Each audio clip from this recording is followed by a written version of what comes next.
Hello everyone, नमस्ते, प्रणाम, राधे राधे, जय श्री राम, हर हर महादेव। मैं हूँ भक्ति केरित भोजपुरी संगीत। आप सभी के बीच में बहुत सुंदर एक शिव विवाह गीत लेकर आई हूँ। तो चलिए सुनिएगा जरूर इस गीत को। जैसा भी लगेगा वैसा जरूर बताइएगा कमेंट बॉक्स के माध्यम से। और मेरा वीडियो जितने लोग देखते हैं, चाचा चाची, ताऊ ताई, भाई बहन, बड़े छोटे, सभी को तहे दिल से धन्यवाद करती हूँ। और आप लोग मेरा वीडियो ऐसे ही देखते रहिए और मुझे भी आगे बढ़ाइए, ताकि मैं भी आप सभी के बीच में ऐसे ही सुंदर सुंदर गीत लेकर आऊँ। तो चलिए सुनिएगा।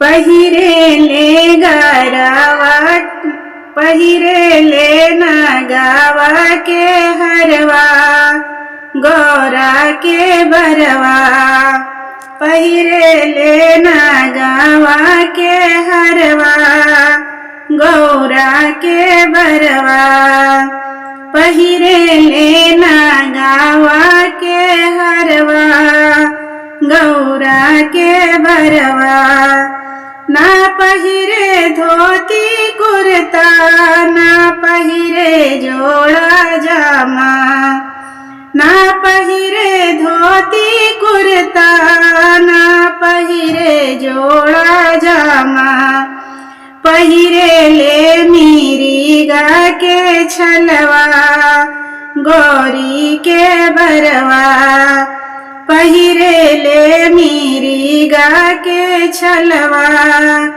गौरा के बरवा, ना भावे हाथी घोड़ा, ना भावे रथवा सवरिया, ना भावे हाथी घोड़ा, ना भावे रथवा सवरिया, चढ़ी के घूमे ले बायलवा, गौरी के बरवा, चढ़ी के घूमे ले बायलवा, गौरा के बरवा, ना खाले मेवा मिश्री, ना खाले खोआ मलाई, ना खाले मेवा मिश्री, ना खाले खोआ मलाई, खाले ले नीति उठी भंगिया,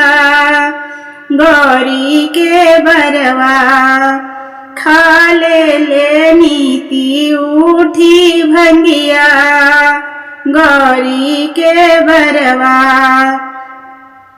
ना भावे ढोलक मजीरा, ना भावे तबला बीड़ा, ना भावे ढोलक मजीरा, ना भावे तबला बीड़ा, डब डमा बजावे ले डमरुआ, गौरी के बरवा, डम डम बजावे ले डमरुआ, गौरी के बरवा, ना अइले देवी देवता, ना अइले नारद बाबा, ना अइले देवी देवता, ना अइले नारद बाबा, ले अइले भूतावा परतवा, गौरी के बरवा,